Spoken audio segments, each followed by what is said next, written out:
We're in the information age, but facts are in short supply. Reject the noise, ask bold questions, and pursue the truth with FBI whistleblowers and founding suspendables Garrett O'Boyle and Steve Friend. This is the American Radicals Podcast.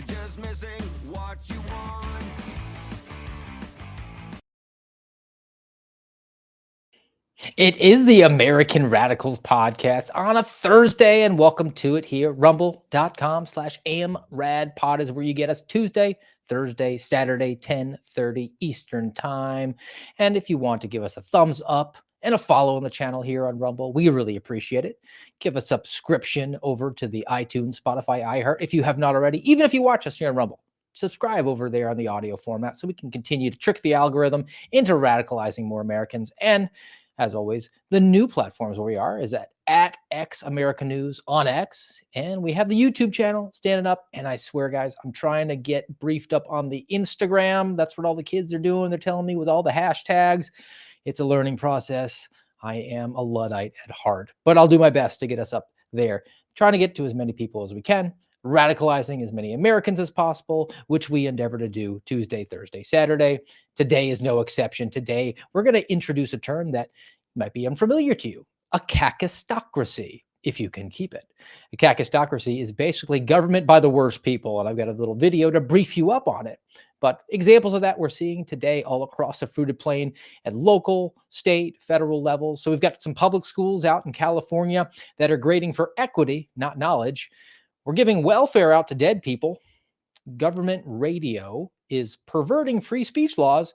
There are climate pagans who are filing lawsuits against the federal government because of, naturally, the sun monster. The FBI targeting Catholics. It was worse than it was originally advertised to us. Some exposés there. And also the FBI hiding information regarding Crossfire, Hurricane, Russiagate, revelations from former college professor of yours truly, Margot Cleveland, over at the Federalist. And as always, we're promoting the worst people. A whole bunch to get to today, guys. Excited to get to it all. And I alluded to this video because why not? Why should you all rely on @RealSteveFriend when the YouTube can suffice? We'll give us a play to introduce the term a kakistocracy. Ever looked around and wondered if your government is run by the least qualified or the most unscrupulous individuals? You might be dealing with a kakistocracy. Now, let's break this down. The term kakistocracy comes from the Greek words kakistos, meaning worst, and kratos, meaning rule. It was coined in the 17th century, but feels more relevant today than ever. Imagine a system where the worst people are in charge, making decisions that affect millions. Scary, right? So how do you spot a kakistocracy? First, look for leaders who lack qualifications. They might have zero experience or knowledge in governance, but somehow find themselves in power. Next, observe their actions. Are they prioritizing their interests over the nation's? Are corruption and incompetence rampant? Take a moment and think about your own country's leadership. Do they fit this description? In some places, it's glaringly obvious. Leaders who are more interested in lining their pockets than serving the people. Policies that seem designed to fail, benefiting only a select few. But it's not just about pointing fingers. Recognizing a kakistocracy is the first step in demanding better governance. Well, that sounds familiar, but it could just be me. I'll leave it up to my cohort, my co-host, and my friend Garrett O'Boyle, who's with us today at GOB Actual. What you think, my friend? Seems like we're living in one of those things, Steve. A kakistocracy. I never If you heard can that keep term. it. Yes, indeed, and I think that we can keep it. It will remain henceforth. Well, I've got a lot of examples to get to, I said, at all different varying levels. We're gonna have like a smorgasbord, I guess, within the kakistocracy. But since we have that giant umbrella headline, I feel pretty confident that I've aggregated a show that is somewhat coherent.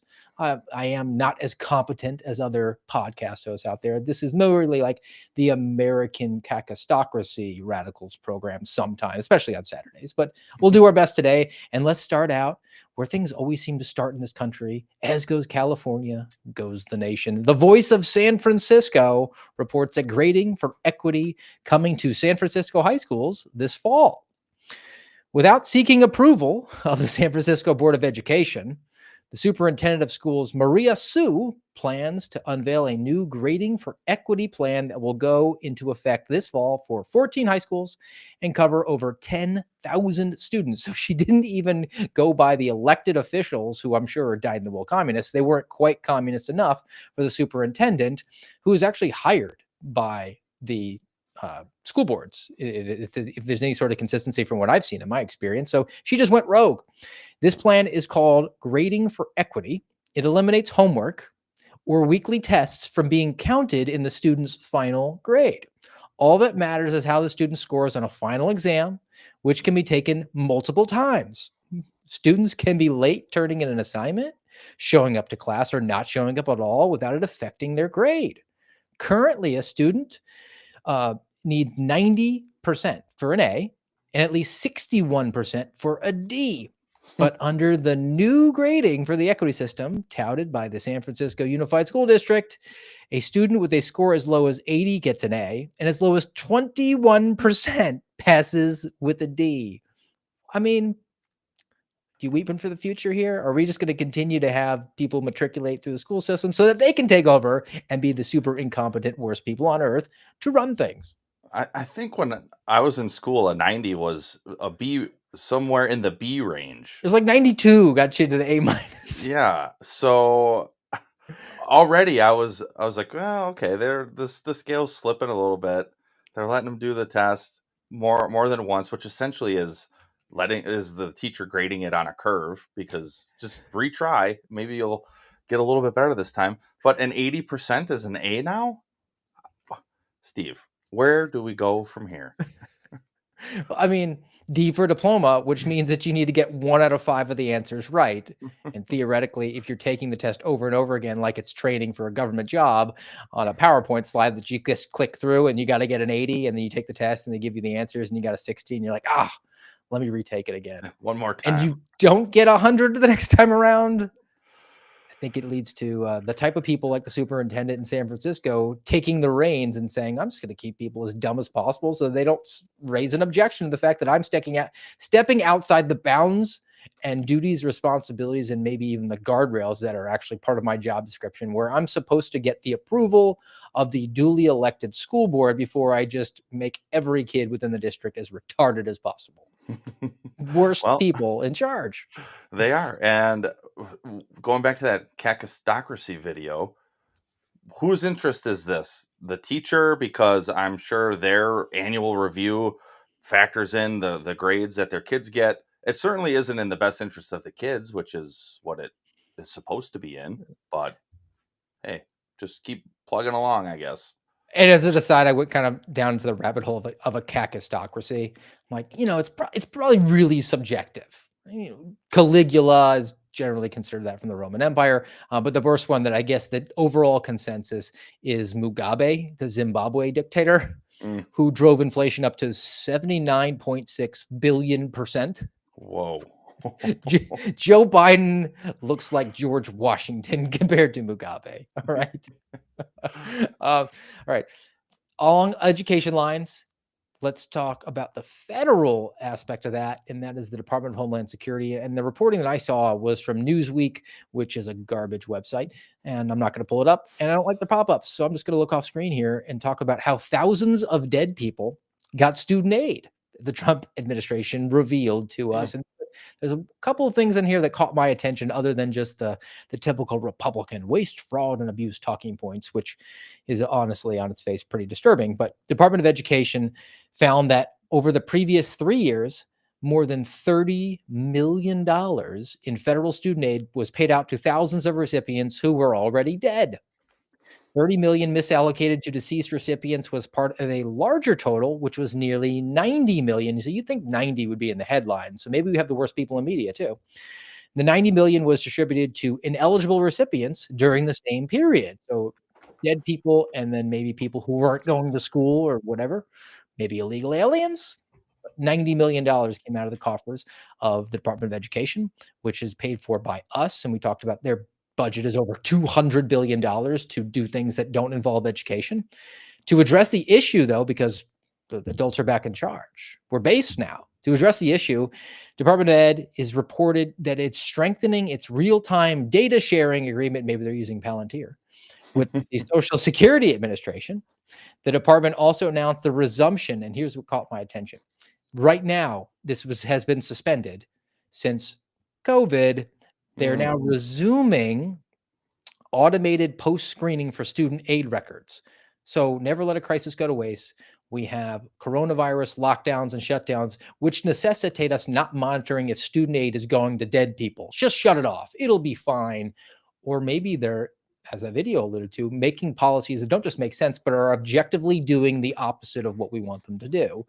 And to finish it up, despite the large number, experts say the level of fraud is still relatively low. I mean, 90 million. We're quibbling over pennies. Dude, it just goes to show every facet of government is broken. Can you think of one where it's like 90% of the time they're doing it what they're supposed to do? Is even your local DPW doing that? You know, fixing the roads, plowing the snow, whatever.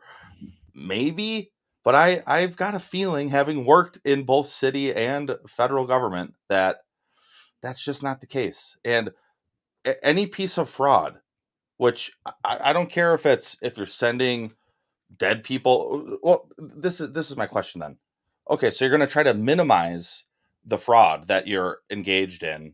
Where's that money going? Who's getting it? If it's not, because the dead people aren't spending it. And it also makes me think of the Sixth Sense movie. I see dead people. $90 million is going to the wrong places.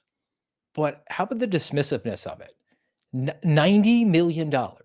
If it fell to you or me or anyone in the audience, if it just landed in your bank account, we're talking about generational wealth. Yep. Which would mean that you, your kids, your grandkids, your great-grandkids, if they were, I don't know, a modicum of responsible, and we don't have Mugabe-like inflation, would never have to do anything for the rest of their lives. Yep. I mean, you could just live off the interest in an interest-bearing bank account and be in the smallest 1% of the 1% of Americans.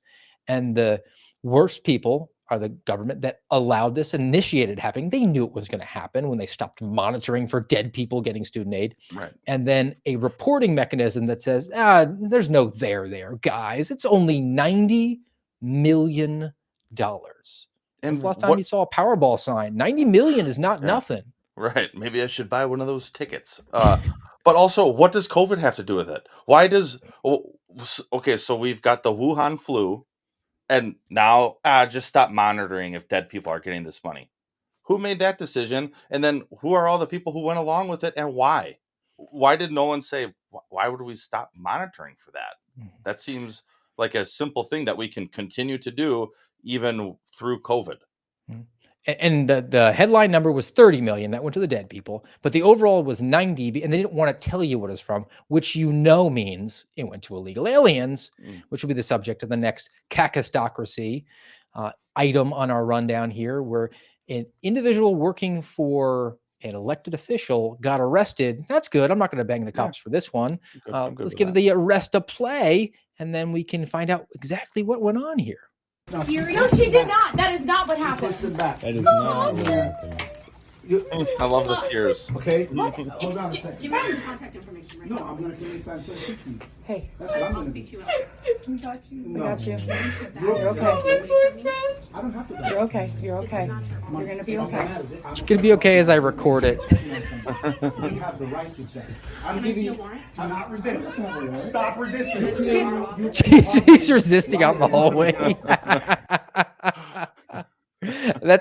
Look, some knowledge you pick up along the way. They drill that into your head. If there's anything and you're gonna have to go hands on, you scream stop resisting, so anybody within earshot knows that you're not just engaging in police brutality, like the FBI is apparently arguing for on social media with the hardened knuckle gloves on the individual photograph there. Even though his radio's disconnected. This is great. I like this for all sorts of reasons. One, record the police. By all means, I know a lot of cops take umbrage with that.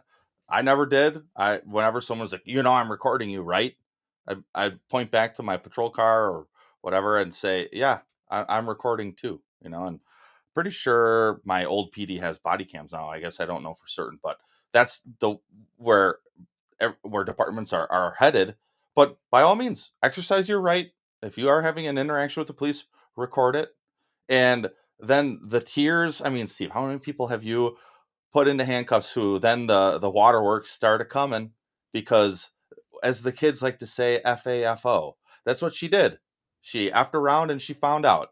So okay, and it just maybe because of the background we have, I just all these memories come flooding back. Like, oh yeah, the and typically it is with women, which is more rare to arrest a woman than a man, in my experience. But typically, they're the ones who will start crying to try to get out of this situation. But hey, if you got probable cause for the arrest, you're going. And apparently they had that here. And then on top of it, the other woman, where the cop who's like, I'm going to come in there and talk to you. Do you have a warrant? Do you have a warrant? I don't need a warrant to come into your office. It's a government office. I'm going to Well, come in we're there. seeing the snippets of the arrest. There Yeah. actually was more information about this because this was going on at Jerry Nadler's district office in New Oh, York. Jerry Nadler. We need handcuffs on him. Yeah, well, or his aide or his attorney Kelsey, right? Who really Yeah. was a peach to deal with when we were deposed by her with her psychopath eyes.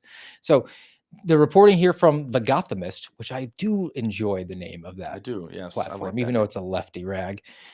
The Department of Homeland Security cops handcuffed one of Representative Nadler's aides in a chaotic day at the New York Federal Building. The DHS officers entered Nadler's district office and accused staff members of harboring rioters because the demonstrations were becoming violent. Homeland Security later said in a statement that one individual, the woman seen being handcuffed, blocked police from performing a security check they intended to do based on information that there were protesters in the lawmaker's office. So they were harboring the lawbreakers, and they said, no, you can't do that because now you're an accomplice. Now, the Gothamist describes the people who were engaged in protest or rioting, more likely. They call them advocates. The advocates said that they were outside an immigration courtroom where plainclothes ICE officers were questioning people as they were leaving their court appearances. The advocates said they were advising the immigrants, the illegal aliens, of their rights. They have none.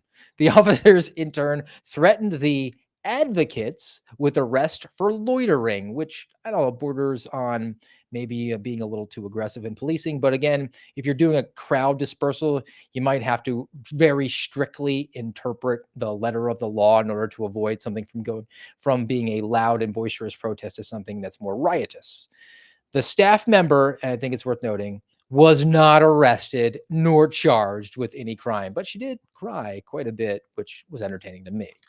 Okay, well, I'm disappointed again now because if she was interfering Right? as they claim, then she should have been arrested and charged.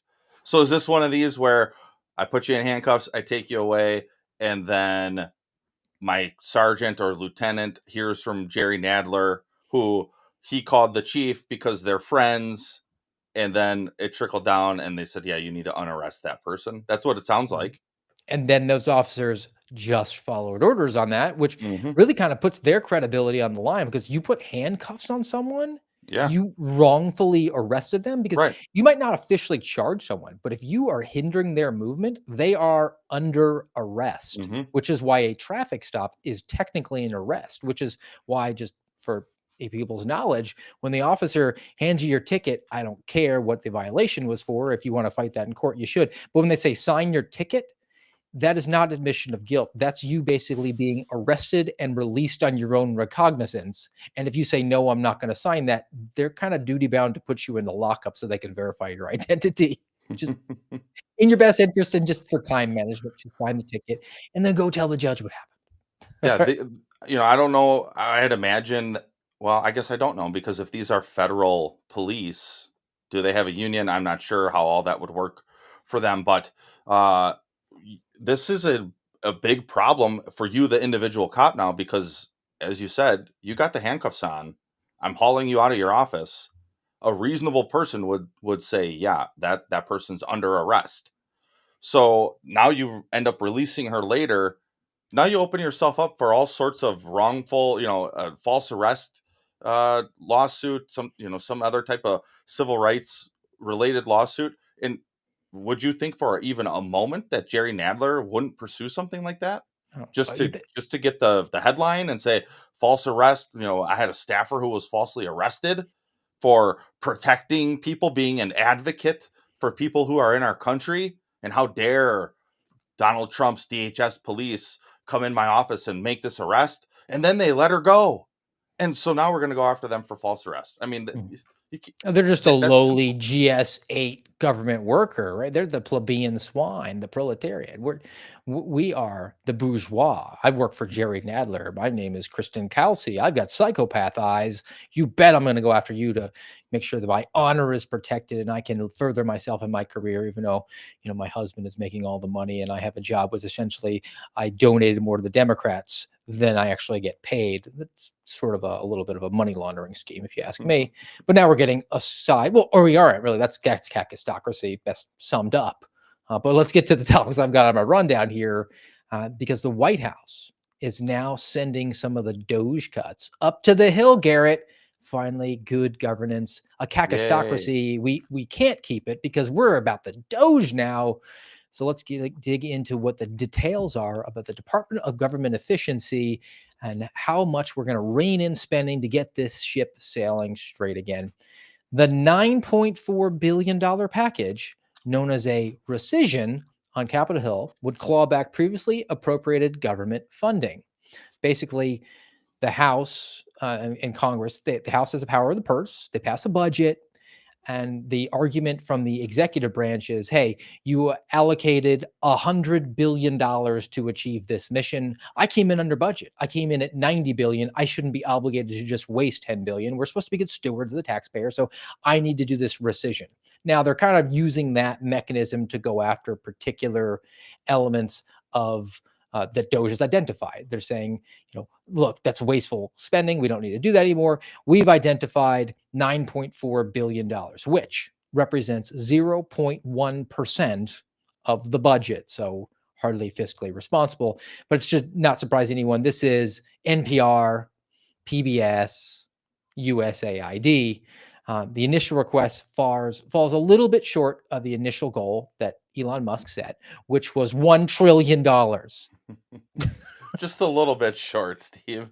This is one of those things to me where they say, "Oh, 9.4 billion. That's a lot of we money." were just saying 90 million is a lot. Right. And 90 million pales in comparison to the big billion that we're talking about here. But overall, this is scant a drop in the bucket to government spending. The deficit is still going to go up in a matter of trillions, by the way. So is this a win? I don't count this a win. For those of you who are really tuned in on X and things like that, you've probably seen some of Elon Musk's recent tweets where he's essentially coming out of government. His time at Doge is done, and now he's utilizing his First Amendment rights and saying, hey, this actually isn't what I was hoping it would be. This isn't what I thought it would be. The big, beautiful bill is actually not a good thing.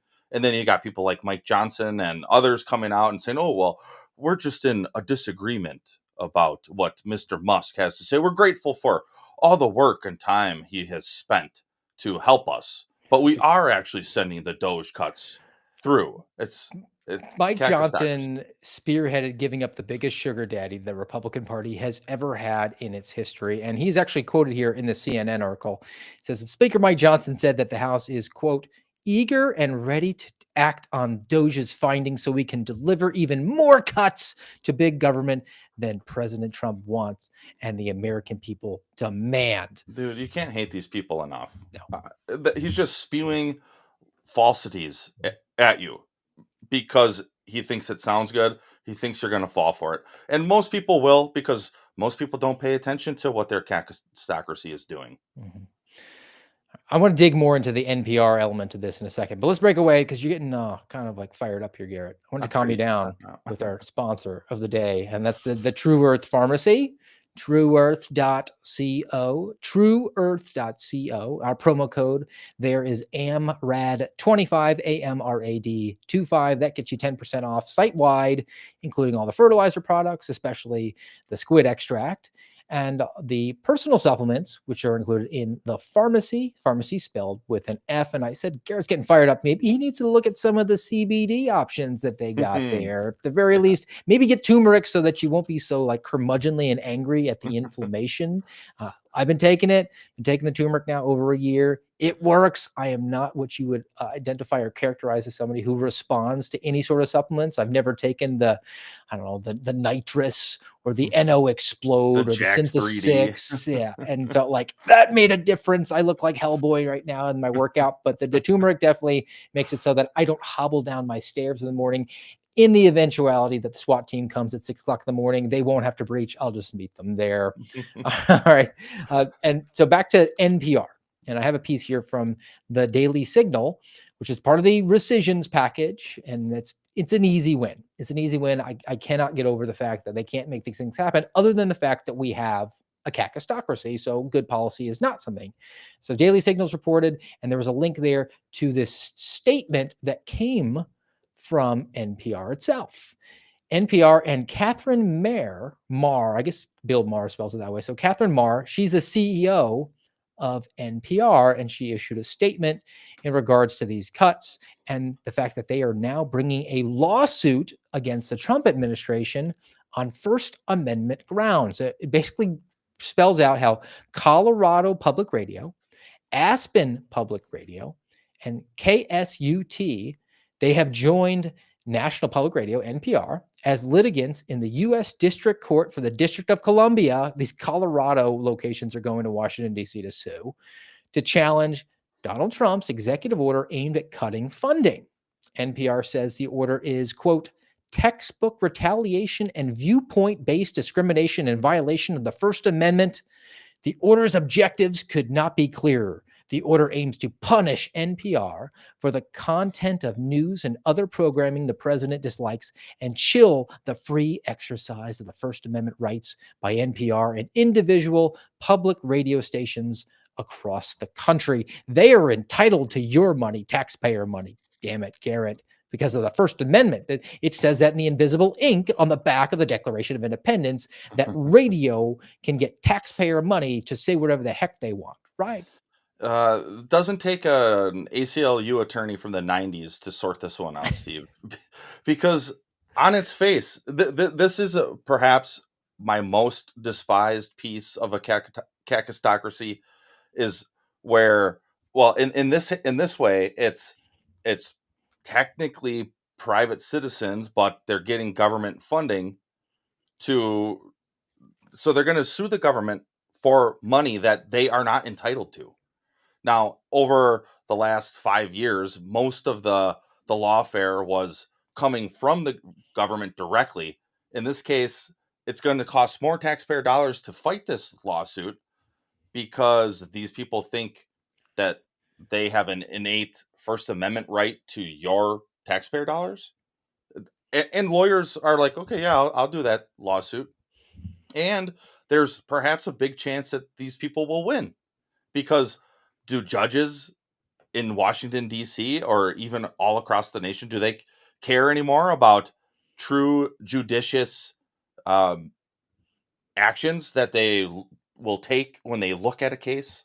Or will they say, this is kind of a novel case, but it's going to hurt Donald Trump, so we'll rule in your favor? That's kind of how I lean. That doesn't matter what judge, gets this lawsuit, they're probably going to be more prone to ruling in favor of these people who just want your money, and they aren't entitled to it, plain and simple.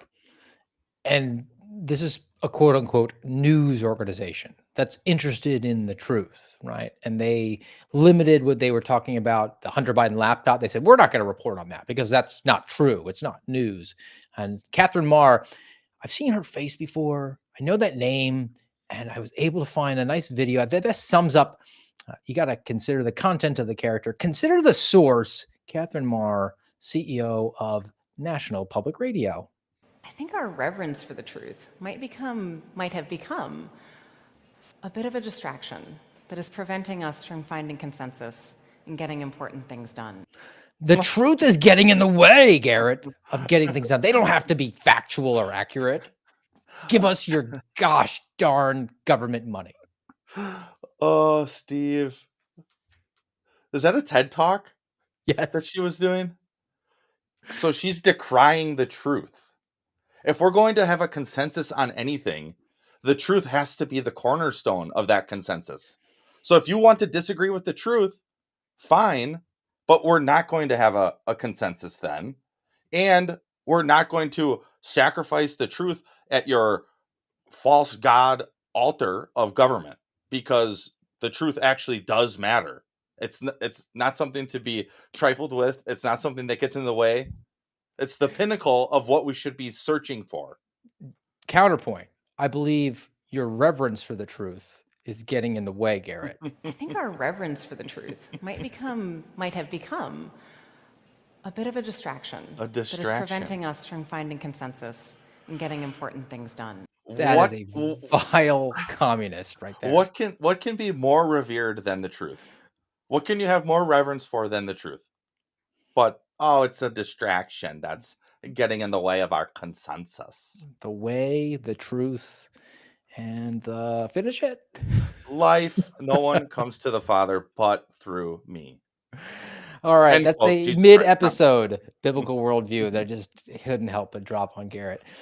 And we're alluding to different court cases that are coming through and how that there might be some energetic judges that say, look, we can't let the truth get in the way of getting important things done, like giving the double middle bird to the president because he's orange and mean and literally Hitler.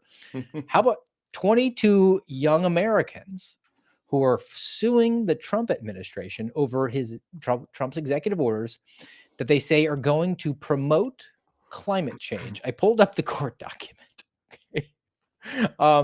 And it's kind of boring to look at, but just briefly throw it up there. And it was important because it led me down a little bit of a rabbit hole, but pull it back down and say, what is this lawsuit about? It's effectively, there's multiple executive orders that say that we have a national emergency, and you know where we stand on national emergencies, clearly abused, but the national emergency on energy. We need to get that black gold, baby. So drill, baby, drill.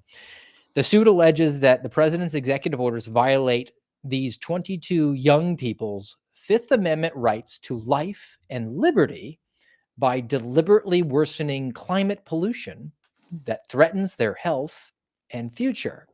Stick with me, Garrett. Trump's fossil fuels orders are a death sentence for my generation, plaintiff Eva Lighthouser said. I'm not suing because I want to. No, I'm suing because I have to. And your reference for the truth is a distraction. My health, my future, and my right to speak the truth are all on the line. He's waging war on us with fossil fuels as his weapon, and we're fighting back with the Constitution.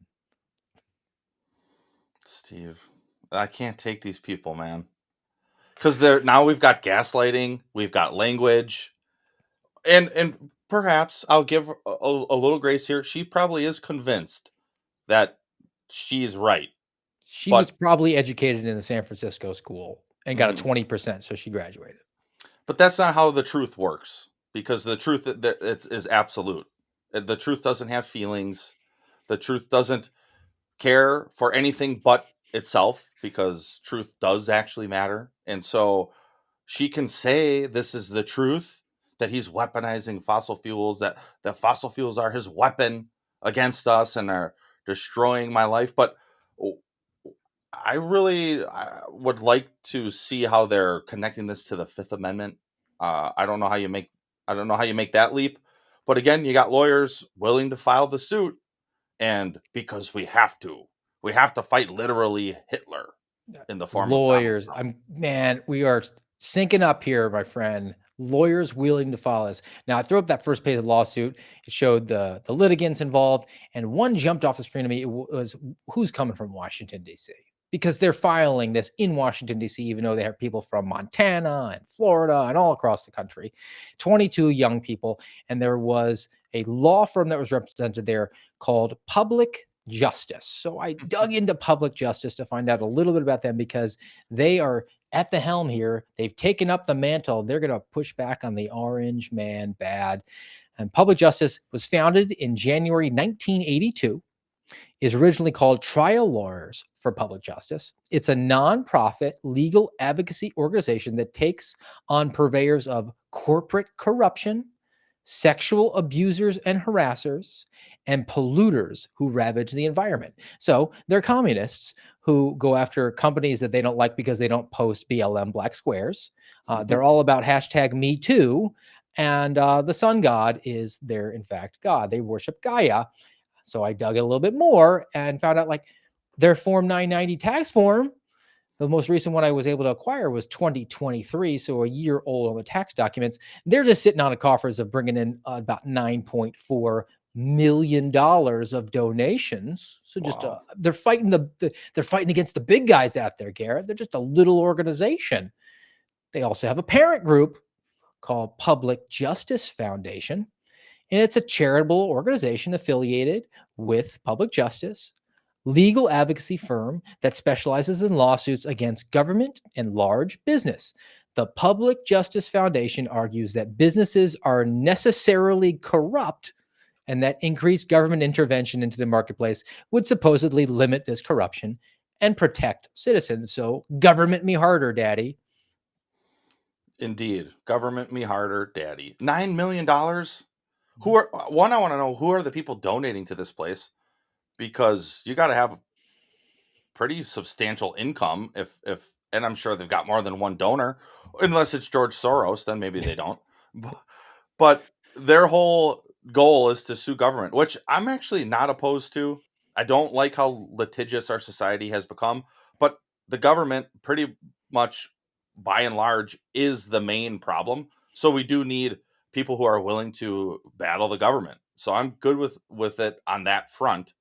But then when you have a lawsuit like this that is frivolous on its face, but they've got the money, they got the coffers filled, they got attorneys willing to do the work, and then they'll scour the nation for 22 young people who will say, yeah, I'll sign on to that. And then off you go, just stacking up lawsuits, which will only cost you more in the long run because your tax dollars are who pay the DOJ or whatever entity's attorneys to fight these type of things.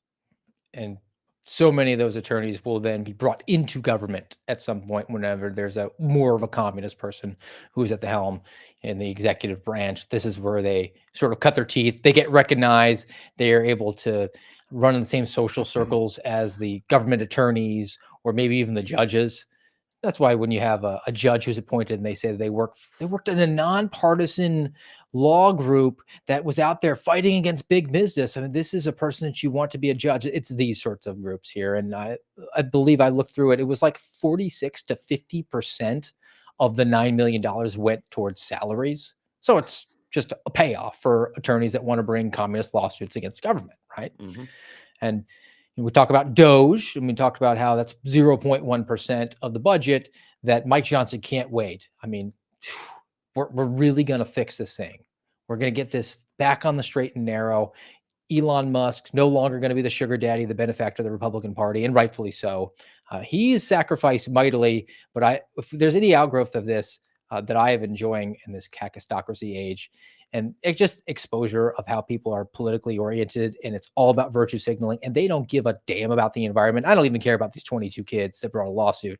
And I know that because if you were to ask these 22 kids what their positions are on electric vehicles, particularly Tesla, they probably would advocate what we're seeing here in the Politico. Elon Musk sours the Democrats on electric vehicles, according to a poll. A new national poll conducted by the Electric Vehicle Intelligence Report just before Senate Republicans voted last week to revoke California's vehicle emissions rules shows how much Elon Musk and Tesla have complicated the EV landscape for Democrat voters. More than half of Democrats surveyed, 56%, say they oppose allowing car makers to sell their extra credits to other car makers that don't hit their sales targets, while only 20% said they support the concept. So background on this concept. This is this carbon credit garbage concept where effectively you have a car manufacturing company or any company for that matter. This is what Al Gore made like $1 billion on. You're allowed to pollute a certain amount. You get a certain amount of carbon credits. Just go with me. This is a complete construct. It's invented out of whole cloth. You get allowed to have a certain amount of carbon credits. Let's say, Garrett, that you are manufacturing automobiles, and I have a shoe repair shop. Now, I'm going to have carbon credits and you're going to have carbon credits. My carbon footprint's probably going to be way smaller than yours. But good for you, you can buy my carbon offsets so that you can continue to operate. So effectively, we're redistributing your wealth to me, the shoe repair shop. Well, It's almost like from each according to his ability to each according to his needs. This is what the carbon credit system is. And the Senate Republicans were like, no. Like, that's a little bit too communist for us. So we're going to put a stop on that one. Now, what doesn't make sense, because the Democrats really like the sun monster worship. So shouldn't they be all in for electric vehicles? Except Elon Musk is involved, and Elon Musk is involved in a different way. And back to the Politico, because what they hate worse than the carbon, which allows them to kill people, is when smart people take advantage of the system that they invented in order to make communism a thing. And Elon Musk did that. Market experts say that the rules undoubtedly turned Tesla into an EV, electric vehicle behemoth. That's because the state mandates require automakers who don't meet their sales requirements to buy credits from those that sell more. And so Elon Musk basically got to sell all of his credits because he was way more efficient and take money from the other electric vehicle companies. Oh, I love it. So he's bad now, though, as are all electric vehicles. Maybe Yes. we can come together and agree that when you plug your car into the 3 holes in the wall, it's not pixie dust that's charging it up. That's coming from a coal-fired plant. So Right. effectively, your EV is really a coal car. Yes. But Which the Democrats are really upset, which is why, we get this one.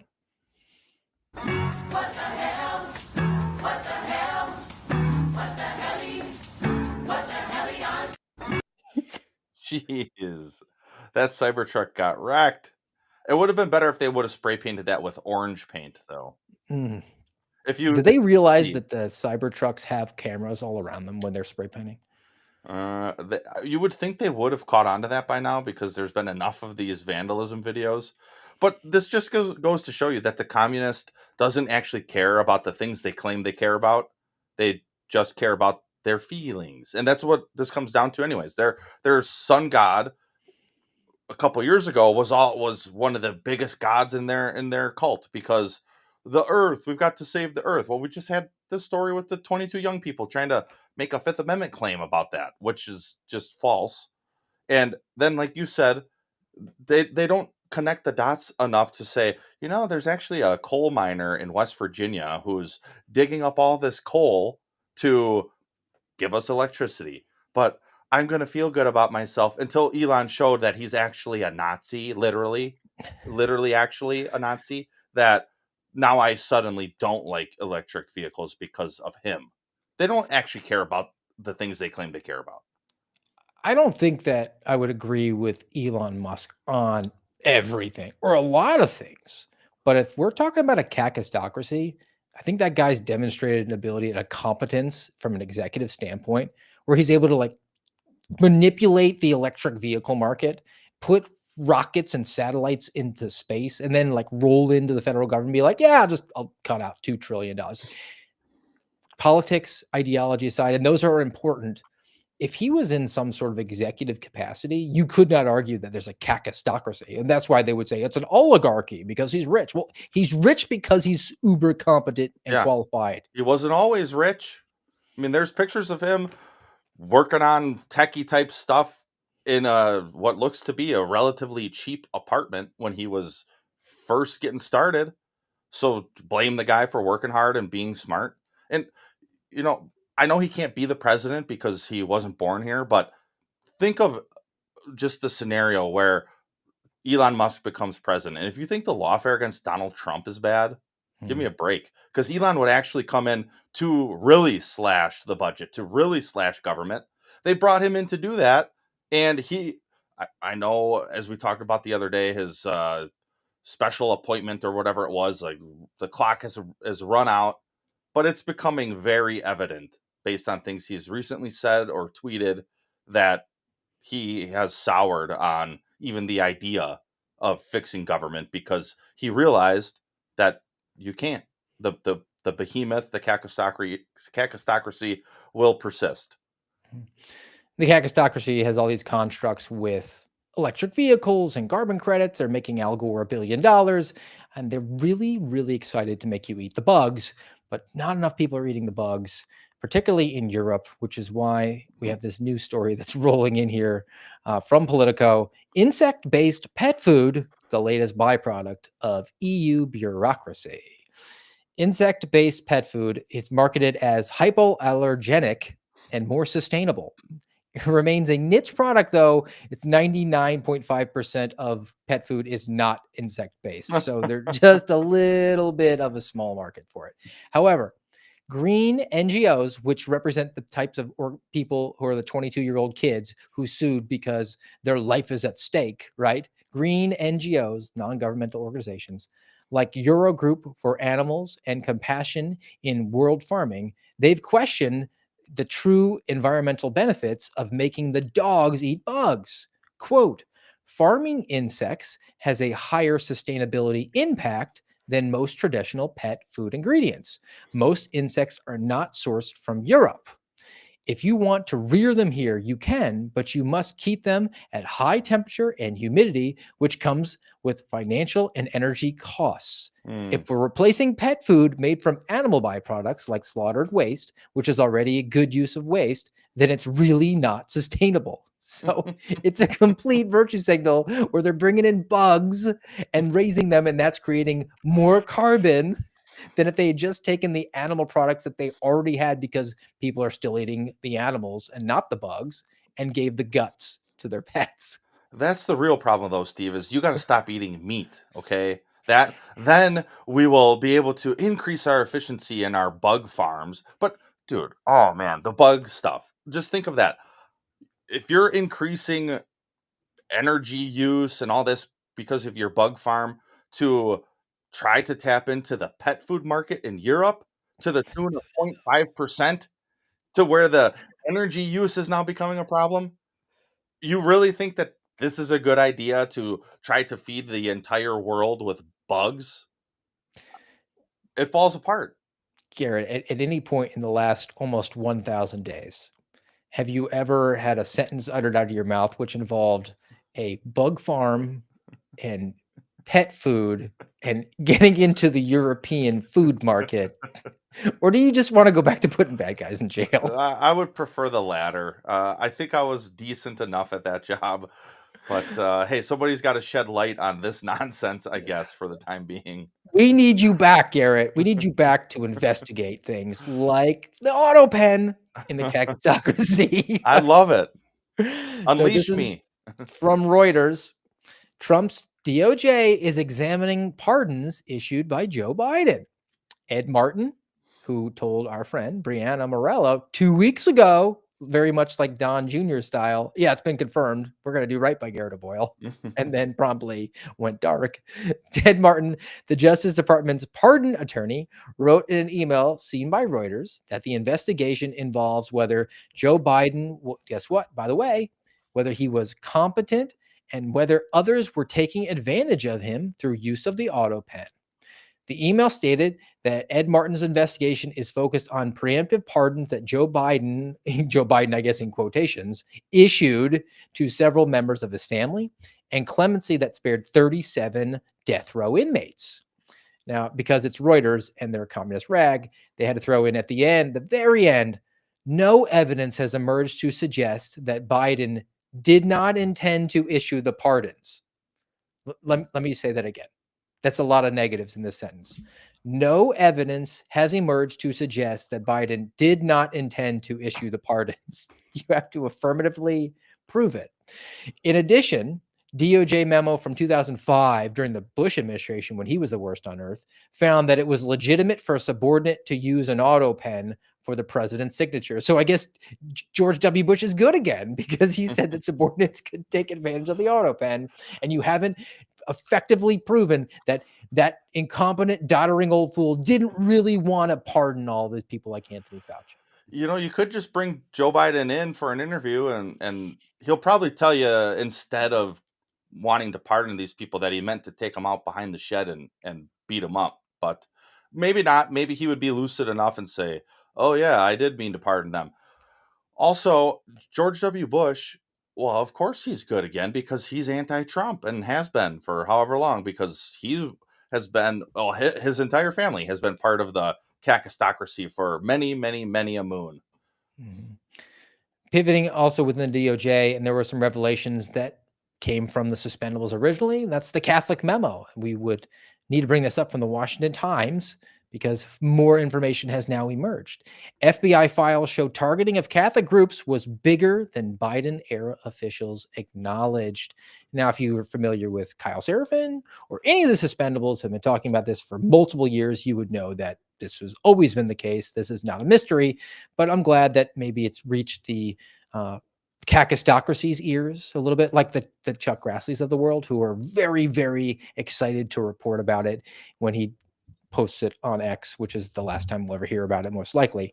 According to new documents, the Richmond memo, which came in January 2023, also known as the Richmond Domain Perspective, was distributed in February to over 1,000 FBI employees.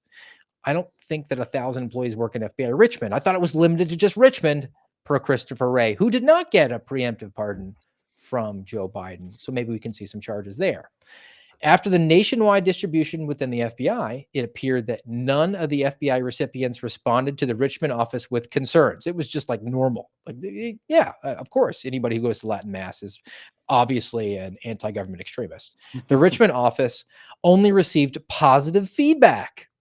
In an email, the FBI's field office in Buffalo told FBI officials that there were two groups included in the Richmond Domain Perspective. So they fit with the categorization and the identification of radical traditional Catholic.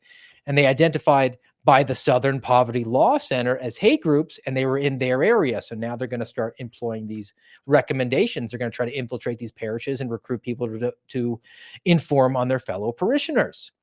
The documents also show that Richmond field office worked with Louisville to gather information about Catholic traditionalist groups. FBI analysts in Richmond consulted with Portland and Milwaukee as they prepared the memo. The FBI found at least 13 additional documents and 5 attachments that use the terminology radical traditionalist Catholic, cited by the Southern Poverty Law Center. But I thought Christopher Wray testified that he found it abhorrent. He was aghast. I believe that's a direct quote.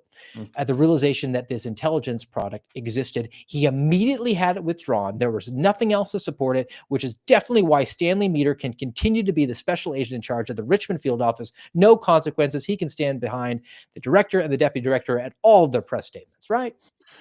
That's the piece of this to me that stands out the most. Early on in that piece, it said new documents have emerged. No, they're not new. They are not new documents. They are from circa 2023 at a maximum, because that's when this all came out. So people were working on this type of memo prior to that, maybe even as far back as sometime in 2022, because it was January when this came out. Stanley Meter, the SAC of Richmond, who, like you said, is still there, was brought in for a deposition. And in the deposition, he said, I appreciated their perspective.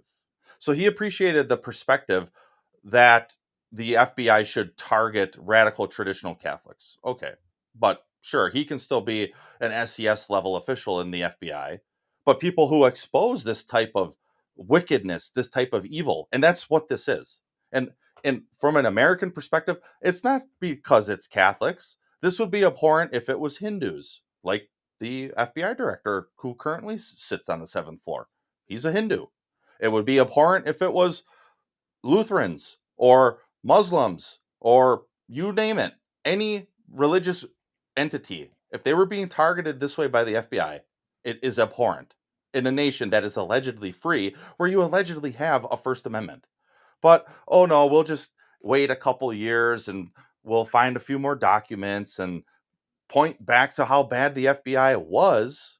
But hey, even though 99.9% of those people still work there, it's all good, Steve. We've got a new era of FBI ahead of us. And this proves it because look, we went and found these old documents. Okay, how many people who were involved from all these field offices that you listed off? Because it wasn't just Richmond. It was right here in my back door, the Milwaukee, Portland, Louisville. Uh, So all the people involved, why aren't heads rolling? Are they being suspended? Have their clearances been suspended yet? Are they being fired? Are they being arrested? Are there federal civil rights cases, 18 USC 241 or 18 USC 242 being opened on them? No. But hey, here's a couple documents. Mhm. The individual that brought this out to our constituency, our suspendables group, they were removed from office. And have they been reinstated? And I want to bring and connect this to this adjacent piece that I have about the FBI and this Kakistocracy concerns that we're bringing up today. And that is they were able to find these extra documents, which Christopher Wray perjured himself about in front of the Congress. So I'll anxiously await for Ed Martin to bring charges against him on that one. But we're presupposing that the guys now at the helm are getting access to everything, which I think is kind of a fool's errand. They're getting access to some things that they're being allowed access to, but you should never assume that that means that they have a skeleton key and they themselves are culling through every serial, every document that is housed within FBI software because the FBI director and the deputy director don't have the bandwidth for that. They're being shown this by people who came up to them on day one and said, I'm so glad you're here. I want to show you the secret room that has the secret boxes. And I promise, pinky promise, even though I've been in this position for years on end and seen the problems, I raised concerns, but at the end of the day, I just followed orders, which is what the American people should demand in me as an FBI personnel. But I pinky promise that I'm showing you all of the problems, not just the select few that might get your attention and get you onto the media to get you distracted while we're continuing operating as status quo, situation normal, all effed up snafu. The adjoining piece comes from college professor, mine, at Our Lady's University, University of Notre Dame. Margot Cleveland reports in the Federalist, DOJ officials didn't know that a database allowed the FBI to bury the existence of the Russiagate documents. This database is called Sentinel. That's the reporting system that's the FBI uses to basically write reports. Police reports all go in there. Prohibited access. It's a coding in the FBI Sentinel case management system that precludes investigators from detecting the existence of potentially relevant serials. In other words, according to just released FBI report, when search terms that exist in the prohibited access status cases are searched in Sentinel, the particular search will receive a false negative Sentinel search response. All right, it's a little complicated, a little nerdy, but basically all the report systems of reports are housed within Sentinel in the FBI. That you pull that up on your desktop, I got to type out this report, boom, goes into my case file in Sentinel. Now you can search in Sentinel for key terms for individuals, but if a case has this prohibited access on it, not restricted access is commonly known. Hey, you got to have a need to know. You got to be read into this file. You have to be specific to this case in order to find out what's in the case, even if, let's say, I wanted to look up Garrett O'Boyle. Now, if it's unclassified, I might be able to look all over Sentinel for Garrett O'Boyle. If it's in a restricted file that I don't have a need to know, it'll pop up restricted. You can't see what's in there, but you would know that Garrett O'Boyle is in that case file. But if there's prohibited access and I type in Garrett O'Boyle, it wouldn't show up anything, which means that the FBI has the ability to take information, names, certain terms, put them in prohibited access, and the FBI director apparently doesn't have the skeleton key to look at it. Nor does the special counsel or the inspector general, who apparently did a very thorough investigation of Crossfire Hurricane, aka Russiagate.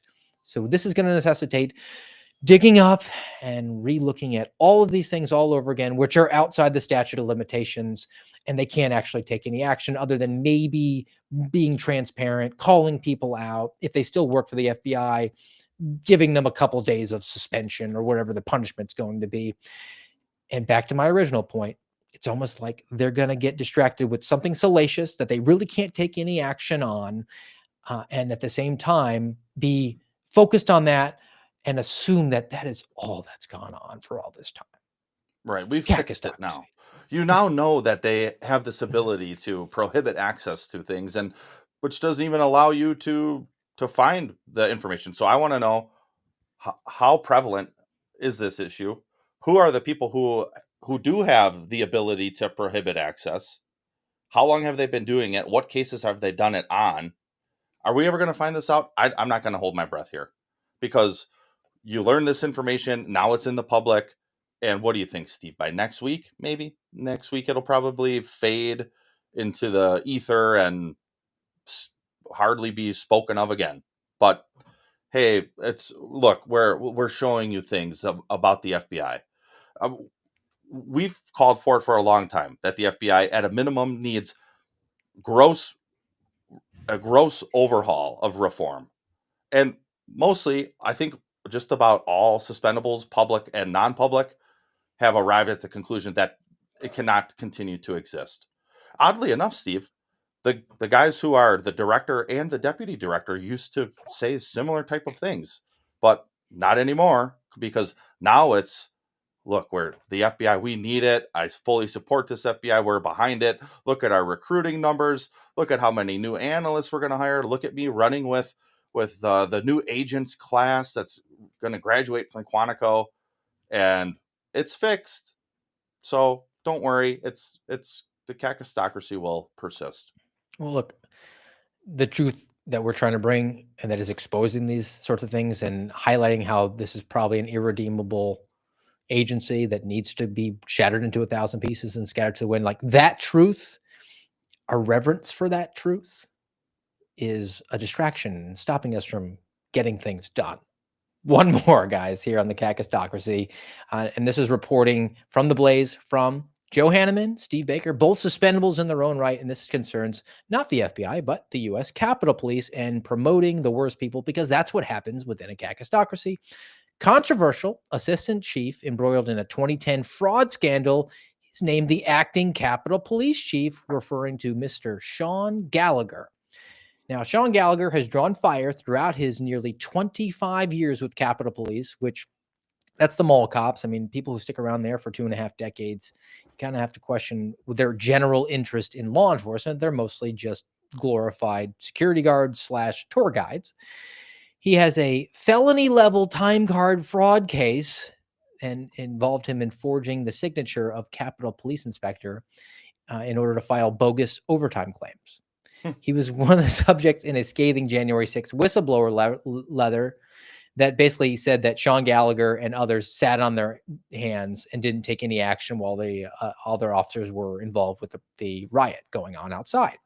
Gallagher forged his supervisor's signature on overtime pay submissions using a different colored pen for the forged signature from the one that he used for his own.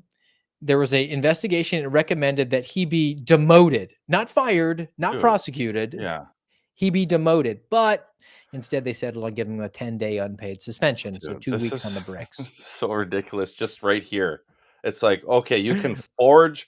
This is the literal definition of fraud, waste, and abuse. Literally, Steve. Literally. So he can forge signatures so you, the taxpayer, can pay him more. But hey, if you make matters known to Congress about wrongdoing that is happening inside the federal government, well, you end up doing a podcast 1,000 days later.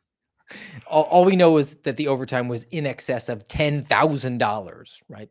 But didn't, I guess, meet the threshold for a prosecution or even a firing. He got 2 weeks on the bricks. Yeah. Now, this move, he most likely will not become the full-time police chief. But in a Kakistocracy, hope springs eternal for the worst people. He might get it, but let's presume he doesn't. What this does give him, though, is that interim label that he could put on his resume and then go become a police chief somewhere else.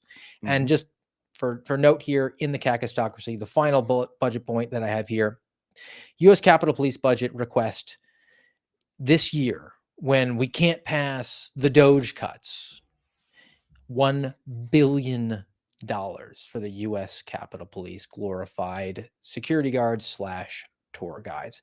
What do you want to bet that they get all of that in a Oh yeah. Kakistocracy? Yep, they're going to get it. And the Kakistocracy will persist. I want to feel better, Garrett. I do have a funny palate cleanse, but can you please just give me a hope that an assurance that the truth matters today? The truth indeed does matter, Steve. This will be the final one from Exodus 20, verse 16. You shall not bear false witness against your neighbor. And as we've been hammering, the root of that is the truth, because bearing false witness is a lie. And as you may recall, we also are dabbling back into 1 John chapter 2 a little bit as well. And I'll read a little bit of that too. They went out from us, but they were not of us. For if they had been of us, they would have continued with us. But they went out, that it might become plain that they all are not of us. But you have been anointed by the Holy One, and you all have knowledge. I write to you not because you do not know the truth, but because you know it, and because no lie is of the truth. Who is the liar but he who denies that Jesus is the Christ? This is the Antichrist, he who denies the Father and the Son. No one who denies the Son has the Father. Whoever confesses the Son has the Father also. Let what you heard from the beginning abide in you. If what you heard from the beginning abides in you, then you too will abide in the Son and in the Father. And this is the promise that he made to us, eternal life. You know the one thing that God absolutely hates? He hates self-righteousness. He hates self-righteousness, whether you're saved or unsaved, a Christian or a non-Christian. If you don't believe in Jesus Christ this morning, your self-righteousness will get you nowhere. I caution you to live a life with such audacity that you think that one day you'll stand before Almighty God and show him your self-righteous works. He will say, "Depart from me, I never knew you." But just as much as God hates the self-righteousness of a non-Christian, he hates the self-righteousness of a Christian. Because it's the self-righteousness of the Christian that is the most offensive to God. Lying and bearing false witness about who we truly are, acting as if we're someone that we're not, without failing to embrace and be truthful that we are by nature unworthy and unlovable, yet by the grace of Almighty God, that if it was not for the grace of God, we would have no hope, that we are a sinner saved by grace, that there's nothing special, there's nothing worthy, there's nothing righteous about us, that the only righteousness we have is a gift of grace through faith alone in the finished work of Jesus Christ. I love the story of Scottish preacher Robert Murray McShane, who after a Sunday evening service was congratulated by a parishioner for his saintliness and his piety, to which he replied sharply, "Ma'am, if you could see into my heart, you would spit in my face." That sounds extreme, and that sounds harsh. But there is nothing more healthy than an individual that is self-aware and honest and truthful about who they are in light of the grace of God. Acts chapter 1 verse 8 says clearly that through the power of the gospel and the power of the Holy Spirit, you will be my witnesses to the very ends of the earth. In a world full of deceit and lies, there has never been a more important time that we proclaim the truth and that we are witnesses to the work of Christ in our life and witnesses to the work of Christ in our world, it is revolutionary to tell the truth and to not suppress it, but to allow the whole world to know the truth of the gospel and the truth that Christ alone is King of Kings and Lord of Lords. Why? I don't think I really have anything else to add to that, Steve, because what else is there other than the ultimate truth of Christ? Man, we're being symbiotic today because my palate cleanse is about self-awareness, being able to have tough conversations and tell the truth. And also I want to link it into electric vehicles, which I bang on and I'm not a fan of. But I guess when they're willing to tell you the truth, it is an objectively good thing, the subject of today's palate cleanse. Tesla, take me somewhere I've never been before. Oh shit, where's it going? This ought to be interesting. Let's see where it takes us. Turning right. Let's see. Well, that's good. Wonder where it's going to take us. Like, how? It has to be just places we've never been in. Like, I wonder where it's Headed toward Mooresville. Yeah. I've been to Mooresville. Where it's going? 36. And that narrows it down. There's so many places off this exit. Been to most of them though. Just about any eating restaurant around here. It says we're pulling in. Oh. I guess you've never been there before.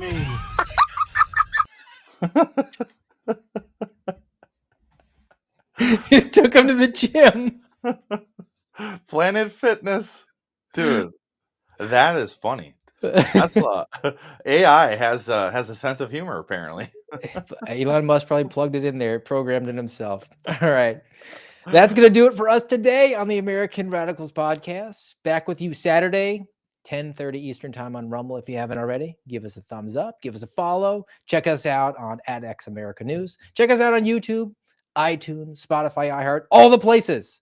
Hopefully Instagram soon, guys. I promise I'm trying, but I am inside this veneer. I'm a 95-year-old man who's probably like Chuck Grassley, poking away one key at a time. Until Saturday, guys, have a great day.